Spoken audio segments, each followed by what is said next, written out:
Hello friends, எல்லாம் எப்படி இருக்கீங்களா? இருக்கீங்களா? இன்றைக்கி நம்ம இந்த வீடியோவில் என்ன பார்க்க போகிறோன்னா, கத்திரிக்காய் செடியிலேருந்து எப்படி விதை எடுக்கிறது தாங்க பார்க்க போகிறோம். சரி வாங்க வீடியோக்குள்ளே போகலாம். இப்போ என்னென்ன தேவை அப்படிங்கிறத நான் காட்டிடுறேங்க. ஃபஸ்ட் நம்மளுக்கு தேவையானது கத்திரிக்காய், அதுக்கப்புறம் ஒரு கப்பில் தண்ணி, அதுக்கப்புறம் சாம்பலுங்க, அடுப்பு சாம்பல், அப்புறம் பெரிய கப்பில் தண்ணி வச்சுருக்கேங்க. கத்திரிக்காய் பார்த்திங்களா எந்த அளவுக்கு அழுகி போயிருக்கு.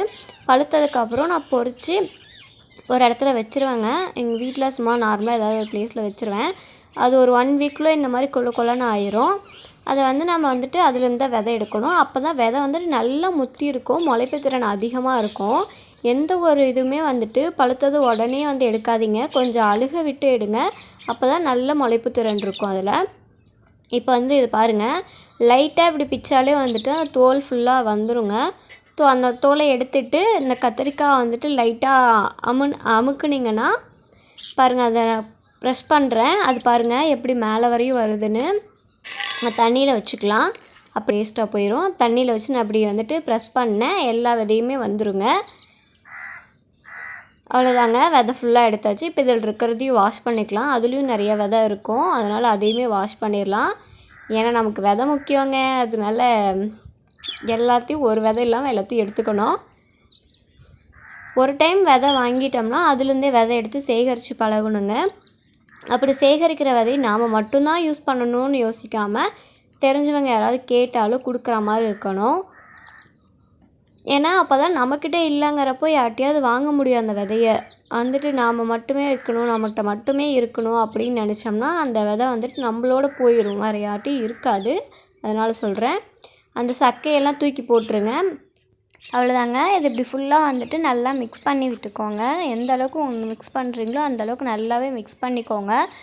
விதை தனியாகவும் அதில் இருக்க திப்பிகள் தனியாகவும் வர மாதிரி நல்லா மிக்ஸ் பண்ணிக்கோங்க. மிக்ஸ் பண்ணிவிட்டு அது வடிச்சிருங்க, அந்த தண்ணி வடிச்சிடணும். நான் பாருங்கள் எந்த அளவுக்கு மிக்ஸ் பண்ணுறேன்னு. நல்லாவே மிக்ஸ் பண்ணிங்கன்னா மேலே ஃபுல்லாக வேண்டாத விதையெல்லாம் வந்துடும். இப்போ நான் இதே இதில் வடித்து காட்டுறேன். நீங்கள் இது வேணாம் இப்படிலாம் எனக்கு வடிக்க தெரியாதுன்னா வடிகட்டி கூட யூஸ் பண்ணிக்கலாம். அவ்வளோதாங்க, வடிச்சிட்டு இந்த விதையை மட்டும் எடுத்து வச்சுருக்கேன். இங்கே பார்த்தீங்களா எவ்வளோ இருக்குன்னு. ஆனால் அதுலேயுமே நிறைய வேஸ்ட் இருக்குது. இன்னும் ஒரு 2 டைம் தண்ணி ஊற்றி அலாசினோம்னா அவ்வளோதாங்க, விதை ரெடி ஆயிரும். நான் நெக்ஸ்ட் டைம் தண்ணி ஊற்றுறேன் பாருங்கள். தண்ணி ஊற்றி ஃபஸ்ட்டு என்ன பண்ணணுமோ அதே தாங்க இப்போயும் பண்ணுறேன். நல்லா மிக்ஸ் பண்ணுறேங்க. நம்ம ஃபஸ்ட் டைம் மிக்ஸ் பண்ணப்போ அந்த கத்திரிக்காவெல்லாம் பிசைஞ்சு விட்டு எடுத்துருப்போங்க. அதில் இருக்க ஊன் ஃபுல்லாகவே அதில் இருக்கும். அதெல்லாம் ஃபஸ்ட்டு தண்ணியில் வாஷ் பண்ணப்போ போயிருங்க. இப்போ செகண்ட் தண்ணி ஊற்றி நல்லா மிக்ஸ் பண்ணிங்கன்னா இங்கே பாருங்கள், அதில் வேஸ்ட்டான விதை, முளைக்காத விதை அந்த மாதிரி இருக்குல்ல, அது மட்டும் தனியாக வந்துடுங்க. இப்போ மறுபடியும் இன்னொரு டைம் தண்ணி ஊற்றி வாஷ் பண்ணிக்கலாம். அவ்வளோதான், வாஷ் பண்ணி எடுத்துட்டோம்னா முடிஞ்சிச்சுங்க. இங்கே பார்த்தீங்களா எவ்வளோ வேஸ்ட்டு மறுபடியும் வந்திருக்குன்னு. இப்போ 3ஆவது டைம் தண்ணி ஊற்றி வாஷ் பண்ணலாம். இங்கே பாருங்கள், 3ஆவது டைம் தண்ணி ஊற்றி நான் வாஷ் பண்ணுறேன். மறுபடியும் அதே மாதிரி தான் நல்லா மிக்ஸ் பண்ணி விட்டுட்டு அந்த தண்ணியை வடிச்சிடணுங்க. அவ்வளோதான், இது நல்லா மிக்ஸ் ஆகிடுச்சு. இப்போ நம்ம விதையும் ரெடி ஆகிடுச்சு. அதனால் பிளேட் கழுவி வச்சுட்டேன். இந்த தண்ணியை அந்த பக்கம் கீழே வடித்து விட்டுறலாம். பாருங்கள், வடித்து காட்டுறேன். அதுக்குன்னு எல்லாத்தையும் அப்படியே கமுத்திடாதீங்க, எல்லாமே வந்துடும். நான் வடிக்கப்போ 1-2 விதை கீழே விழுகும், அது எல்லாமே வேஸ்ட்டானது. நல்ல விதை எதுவுமே விழுகலை, அதெல்லாம் வேஸ்ட்டு. அவ்வளோதாங்க. இப்போ இதை பிளேட்டுக்கு மாற்றிடலாம். இதில் இன்னுமே வேஸ்ட்டு கொஞ்சம் இருக்குது. அதெல்லாம் நீங்கள் அப்படியே கை வச்சு எடுத்து விட்டுருங்க. அப்படி இல்லைன்னா காய்ச்சதுக்கப்புறம் விதையெல்லாம் எடுத்துகிட்டு லைட்டாக ஊதுனிங்கன்னா அந்த வேஸ்ட் விதை மட்டும் போயிடும். அதுக்குன்னு லைட்டாக ஊதணும். நீங்கள் பலமாக ஊதுறேன்னு சொல்லி ஊதிட்டு எல்லா விதையும் போய் கீழே விழுந்துடும், அப்படி எதுவும் ஊதிடாதீங்க. அவ்வளோதான். இப்போ இதில் இருக்க தண்ணியும் கொஞ்சமாக வடிச்சிக்கலாம். விதை மட்டும் இருக்க மாதிரி தண்ணியை வடிச்சிக்கலாம். இப்போ நான் காட்டுற பாருங்கள், அந்த சைடில் மட்டும் பார்த்திங்களா அந்த கருப்பு கலரில் இருக்குது, டார்க் கருப்பு கலரில் பாருங்கள், அது நின்றுருக்கு பாருங்கள். இதுதாங்க, இதெல்லாம் வேஸ்ட், அதெல்லாம் முளைக்காது. முளைக்கிற விதை எப்படி இருக்குன்னா நல்லா குண்டாக இருக்குங்க. அதை அழுத்துனீங்கன்னா விதை பருப்பு கையில் அழுந்தணும், அந்த மாதிரி இருக்கணும். இதெல்லாம் லைட்டாக அழுத்தினாவே உடஞ்சிரும், அந்த மாதிரி இருக்கும். இதெல்லாம் பாருங்கள் எந்த அளவுக்கு கெட்டியாக இருக்குதுன்னு. இதெல்லாம் நல்லா முளைப்பு திறனோடு இருக்குங்க.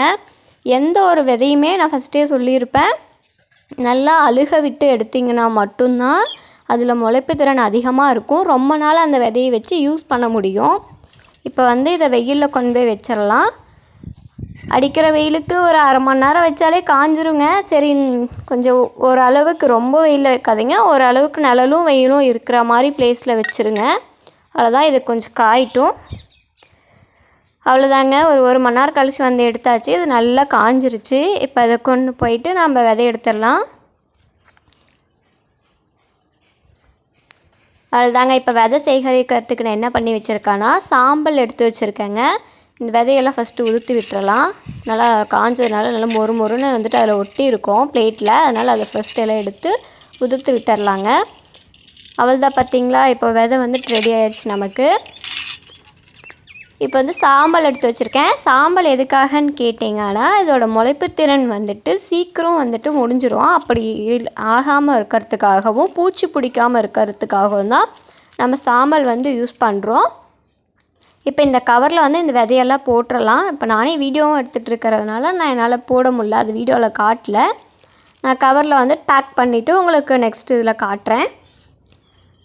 அவ்வளோதாங்க, பேக் பண்ணி எடுத்து வச்சாச்சு. நமக்கு அந்த குட்டி கத்திரிக்காயிலேருந்து இவ்வளோ விதை கிடச்சிருக்குங்க. எப்படியும் 100 விதைக்கு மேலே தான் இருக்கும், கம்மியாலாம் இருக்காது. நிறைய விதை இருக்குது. இப்போ இந்த கவரில் வந்துட்டு ஒரு பிஞ்ச் அளவு சாம்பல் போட்டுக்கோங்க. உங்களுக்கு எவ்வளோ வேணுமோ அந்தளவுக்கு சாம்பல் போட்டுக்கோங்க. சாம்பல் அதிகமாக போடுறதுனாலையோ கம்மியாக போடுறதுனாலையோ எந்த ஒரு பிரச்சனையும் வராது. கொஞ்சமாக அதில் சாம்பல் இருக்கணும். அப்போ தான் அந்த சாம்பலோட ஸ்மெல்லுக்கு வந்து எந்த ஒரு பூச்சியும் வராது. அவ்வளோதாங்க, சாம்பல் போட்டாச்சு. இனி இதை பேக் பண்ணி எடுத்து வச்சுக்கலாங்க. நம்ம விதை ரெடி ஆயிடுச்சுங்க. நான் பாருங்கள் எவ்வளோ சாம்பல் போட்டிருக்கேன்னு. இங்கே பாருங்கள், தெரியுதா, காட்டுறேன் பாருங்கள். சாம்பல் ஒரு பக்கம் இருக்குது, விதை ஒரு பக்கம் இருக்குது. இப்போ நம்மளுக்கு இவ்வளோ விதை கிடச்சிருக்குங்க. இந்த வீடியோ உங்களுக்கு பிடிச்சிருந்ததுன்னா லைக் அண்ட் சப்ஸ்கிரைப் பண்ணிக்கோங்க. அவ்வளோதான் ஃப்ரெண்ட்ஸ், தேங்க்யூ.